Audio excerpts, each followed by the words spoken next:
پچھلی ویڈیو میں ہم نے دیکھا تھا کہ آپ کے ڈاکیومنٹ کے اندر جو نارمل اسٹائل ہوتا ہے اس کو ہم کیسے تبدیل کرتے ہیں اور اردو ٹائپ کرنے کے لیے اس کے اندر کیا کیا تبدیلیاں ہمیں کرنی پڑتی ہیں۔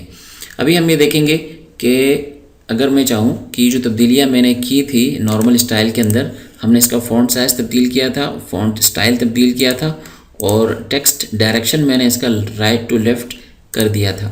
اب سپوز میں یہ چاہتا ہوں کہ آئندہ جو بھی میں ڈاکیومنٹ کھولوں، جو بھی نئی فائل کھولوں تو اس کے اندر یہ ترتیب مجھے پہلے سے ملے کہ فونٹ اس کا 16 ہوا ہو اور اس کا فونٹ اسٹائل جمیل نوری نستعلیق ہو، یہ مجھے ہر فائل کے اندر ملے۔ تو اس کے لیے مجھے کیا کرنا ہوگا، مجھے یہ نارمل اسٹائل ایڈٹ کرنا ہوگا۔ اس کو میں کر دیتا ہوں موڈیفائی، اور یہاں پر آپ کو نیچے کی جانب یہ ایک آپشن نظر آ رہا ہے، new documents based on this template.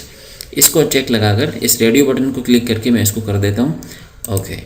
تو اب آپ دیکھ رہے ہیں میں نئی فائل کھولنے کے لیے جا رہا ہوں، فائل کو میں نے کلک کیا، یہاں سے میں کلک کر دیتا ہوں نیو، اور یہاں سے میں کہتا ہوں بلینک ڈاکیومنٹ۔ اب آپ دیکھ رہے ہیں میرا جو ٹیکسٹ ڈائریکشن ہے وہ رائٹ ٹو لیفٹ ہے، جو فونٹ سائز ہے وہ ہے 16، جو فونٹ پہلے سے منتخب ہوا ہے وہ ہے جمیل نوری نستعلیق۔ اب میں جو چیز ٹائپ کروں گا اس کا فونٹ سائز 16 ہوگا، فونٹ سٹائل جمیل نوری نستعلیق ہوگا اور ڈائریکشن رائٹ ٹو لیفٹ ہوگی، اور آئندہ جو بھی ڈاکیومنٹ میں کھولوں گا اس کے اندر یہی ترتیب ہوگی۔ میں اگر کنٹرول این دبا دیتا ہوں، جو نئے ڈاکیومنٹ لینے کا شارٹ کٹ ہے، کنٹرول این دباتا ہوں تو جتنی بھی فائلیں میں کھولوں گا سب کے اندر مجھے یہ چیز ملے گی۔ یہ کیوں ہوا؟ کیونکہ جو ڈاکیومنٹ میں نے کھولا تھا پہلا، اس کے اندر میں نے نارمل کے اندر جا کر اس کو بتا دیا تھا کہ جو بھی ڈاکیومنٹ میں کھولوں گا تو وہ اسی ترتیب پر ہونا چاہیے۔